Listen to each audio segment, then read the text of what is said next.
Let's look at the 2 Thessalonians chapter 1. Kaya tignan po natin sa ikalawang Tesalonika.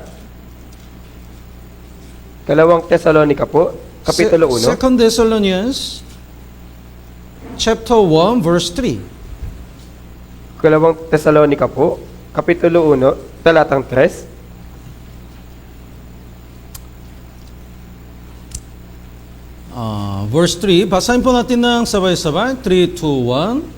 Dapat kaming laging magpasalamat sa Diyos, mga kapatid, dahil sa inyo, gaya ng nararapat, sapagkat ang inyong pananampalataya ay lumalagong lubha, at ang pag-ibig ng bawat isa sa inyo para sa isa't isa ay nadaragdagan. Thessalonian church has many sufferings and persecutions. Kaya yung iglesia po ng Tesalonica ay marami po mga kahirapan at maraming pag-uusig. But the Apostle Paul sent this 2 Thessalonians, and he is so thankful. Pero si Apostol Pablo po, kanya pong pinadala yung sulat na ito sa mga taga-Tesalonica at labis po siya nagpapasalamat. Because Thessalonian church endured all the suffering and persecutions. Dahil yung mga kapatid po sa Tesalonica, kanila po talagang labis na pinagtiisan yung kanilang mga kahirapan at mga pag-uusig. Why? Bakit po? Because your faith grows exceedingly. Dahil sapagkat ang inyong pananampalataya ay lumalagong lubha. So, one more thing that we have to grow up is faith. Kaya yung isang bagay na dapat pong lumago sa atin ay yung pananampalataya. There is the church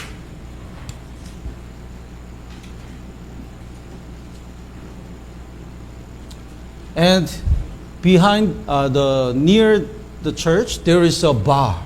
Kaya halimbawa po, meron po ditong isang church at sa katabi po nito ay meron pong bar.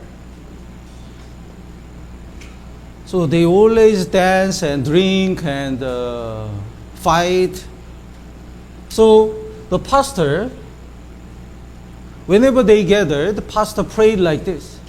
Kaya sila po ay nagiinuman, sumasayaw at nagsusuntukan. Pero yung pastor po, siya po ay nang sila po ay nagkakatipon, siya po ay nanalangin na gaya nito. Lord, please destroy this bar. Kaya nanalangin siya, Panginoon, pakiusap, wasakin mo na yung bar na to. By lightning, destroy this bar. Kahit nasa pamagitan lamang ng kidlat, wasakin mo po yung bar na to. One day, by the lightning struck the bar and it really destroyed. At dumating yung, at pagkalipas na isang araw, may isa talagang kidlat na tumama sa bar at ito ay nawasak. Then the bar owner heard that the pastor had been praying for this. At narinig po ng may-ari ng bar na yung pastor ay patuloy na pinapanalangin yung bagay niya to. So he sued this pastor. Kaya kanya pong kinasuhan yung pastor na yun. Two of them stand in the judge. Kaya pareho po silang tumayo sa hukuman.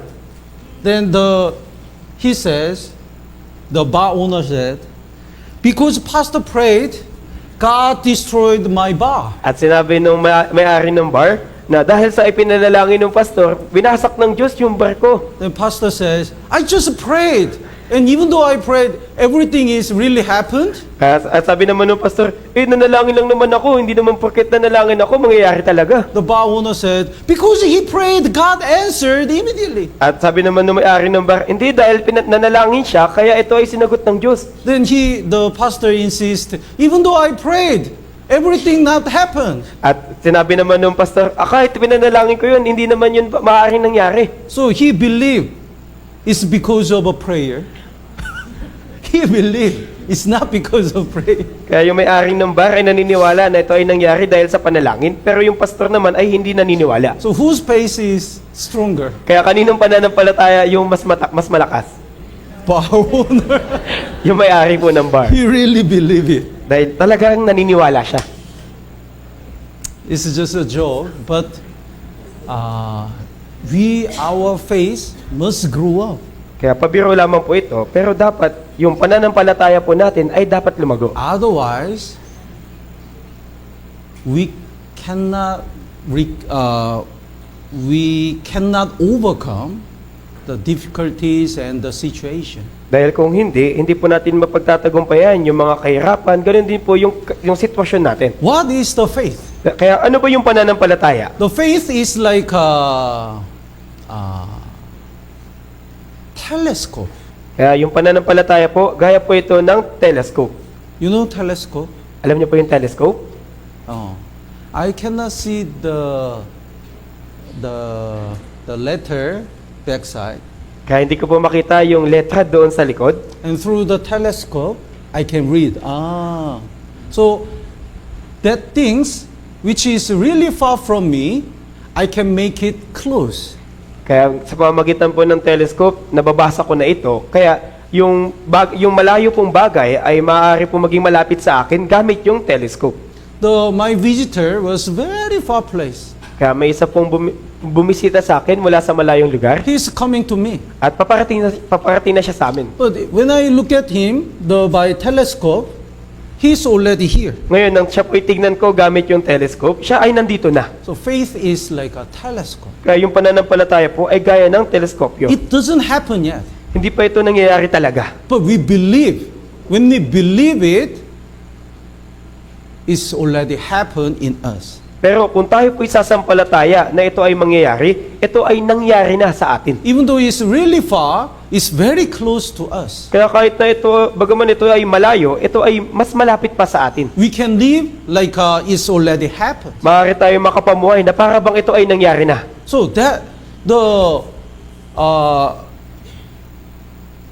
faith is not looking at the environment or difficulties around us. Kaya yung pananampalataya po, hindi po ito yung pagtingin sa kalagayan natin. Faith is looking at the promise of God. Kundi ito ay ang pagtingin sa pangako ng Diyos. Even though it doesn't achieve, it's not achieved yet, if we have a faith, it's already achieved. It's already answered in our life. Kaya nga kahit na ito ay parang hindi pa nangyayari sa ating buhay, pero kung tayo ay meron pananampalataya, ito ay naisagawa na sa ating buhay. We don't go to the heaven yet. Kaya wala pa po tayo sa langit. But heaven is already in us Pero yung langit ay nasa atin na because of faith. dahil sa pananampalataya. We don't receive the glory of God yet. Hindi pa po natin natatanggap yung kaluwalhatian mula sa Diyos. But we can live for the glory because of the faith. Pero makakapumuhay po tayo ng meron pong kaluwalhatian dahil sa pananampalataya. So the faith is not to look at the environment,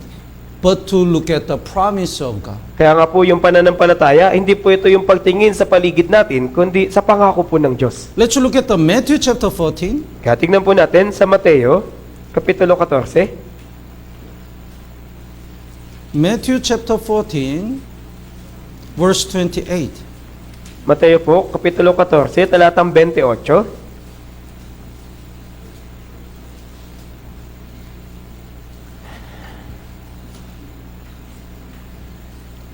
Jesus visited his disciples while the disciples suffered because of the storm in the sea. Kaya sa panahon po na ito, binisita po ni Jesus yung kanyang mga alagad habang sila po ay nagdurusa doon po sa bagyo sa dagat. That time, Jesus walked on the water. At sa panahon po na ito, si Jesus ay lumalakad sa tubig. Then verse 28, Peter answered him and said, Lord, if it is you, command me to come to you on the water. At sa verse 28 po, sumagot sa kanya si Pedro at nagsabi, Panginoon, kung ikaw iyan, ipag-utos mo sa akin na lumapit sa iyo sa ibabaw ng tubig. If we love someone, we want to imitate everything about him. Diba kapag meron tayong iniibig, gusto nating gayahin yung lahat ng bagay na tungkol sa kanya. So Peter wants to do something like a Jesus. Kaya si Pedro po, gusto niya rin pong gawin yung bagay na ginagawa ni Jesus. He wants to grow up to Jesus. Kaya gusto niya pong lumago hanggang kay Jesus. He wanted to imitate Jesus. Kanya pong ninais na maging gaya ni Yesu Kristo. So he says, command me to come to you on the water. Kaya kanya sinabi, ipag-utos mo sa akin na lumapit sa iyo sa ibabaw ng tubig. And while he's looking at Jesus, he walked on the water. Kaya habang siya po'y nakatingin kay Jesus, siya po ay lumalakad sa tubig. But when he looked at the storm and the wind, he fell down. Pero nang kanya pong marinig nang siya po ay tumingin sa bagyo at sa malakas na hangin, siya po ay lumubog. The verse 31, that's why Jesus said, basahin po natin ng sabay-sabay, 3, 2, 1. Inabot kaagad ni Jesus ang kamay niya at tinawakan siya na nagsasabi sa kanya, O ikaw na maliit ang pananampalataya, bakit ka nag-aalinlangan? Oh, you of little faith. O ikaw na maliit ang pananampalataya. Little faith means there must be great faith. Kaya yung maliit na pananampalataya, ibig sabihin, meron pong malaking pananampalataya. The centurion, his servant died, was sick. Kaya di ba po, meron pong isang centurion na yung kanya pong alipin ay meron pong sakit. When Jesus decided to go there and heal him, centurion says, "No, I cannot handle your visiting." Kaya nang si Jesus ay magpasya na pumunta doon at pagalingin yung kanya pong alipin, sinabi po ng isang centurion na, hindi ako dapat napatuloyin ka.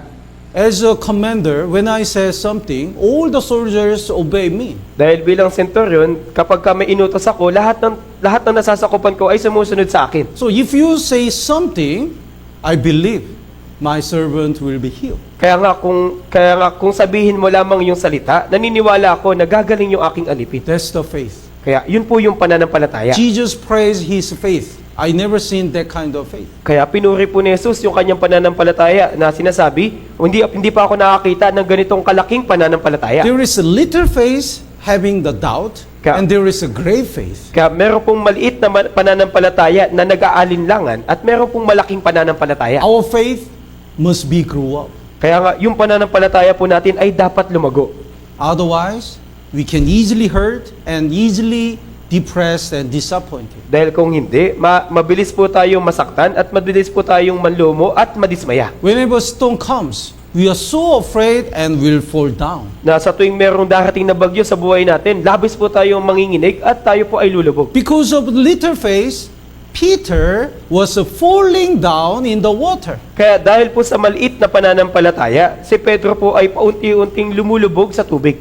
Because of little faith, whenever we face on the difficulties, we are so worried and it seems like our life already ends. At dahil po sa maliit nating pananampalataya, kapag merong anumang sakuna na dumating sa ating buhay, labis po tayong nanlulumo o nag-aalala na para bang yung buhay natin ay katapusan na. What if the Peter's faith was great? Kaya paano kaya kung malaki din po yung pananampalataya ni Pedro? He still work on the water. Maaring patuloy pa rin po siyang lumalakad sa tubig. What if our faith grew up more and more?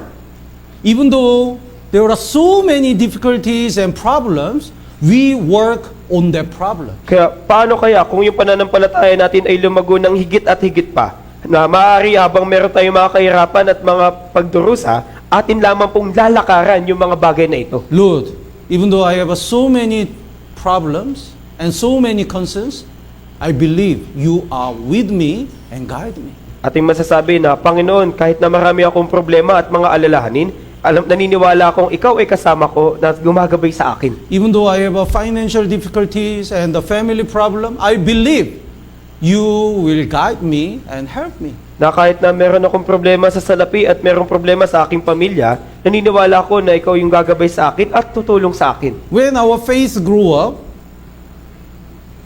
we don't easily hurt from others. Kaya kapag po lumaki o lumago po yung ating pananampalataya, hindi po tayo mabilis masaktan mula sa iba.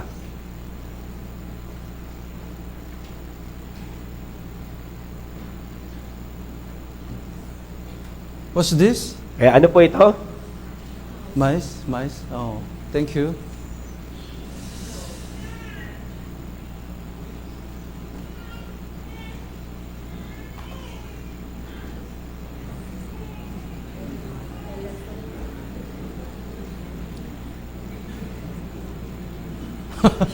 Elephant? Oh. Kaya isang bubwit po, tsaka elepante. Mice is very fat. Anyway, this much scar is so critical to the mice. Kaya para po sa bubwit, yung ganito pong kalakihin na sugat ay malala para sa kanya. It can die. Maaari po niya itong ikamatay. But exactly same scar is just nothing to elephant. Pero itong parehong sukat ng sugat sa elepante, ito ay baliwala lamang. Because it's really big. Dahil siya po ay malaki. So, if our faith is little, even small things is so critical to our Christian life. Kaya kung yung pananampalataya po natin ay maliit lamang, kahit na meron tayong maliit lamang pong problema, ito ay para bang kritikal sa ating buhay. Because of one word, we are so depressed and hurt. Na dahil sa isang salita lamang, labis na tayo nasaktan at nanlumo. But when our faith grows up, even big things becomes a nothing and doesn't affect in our Christian life. Pero kung yung pananampalataya po natin ay lumago, kahit po yung mga maliliit o malalaking bagay ay hindi po makaka-apekto sa ating buhay Kristyano. That's why our faith must grow up. Kaya nga, yung pananampalataya po natin ay dapat lumago. And let's look at the we don't have enough time.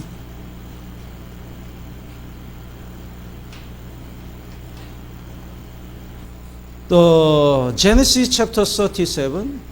At sa Genesis po, Kapitulo 37, Our dream also must grow up. maging po yung atin pong pangitain o vision, dapat din po itong lumago. Genesis chapter 37, verse 19. Chapter 37 po, verse 19.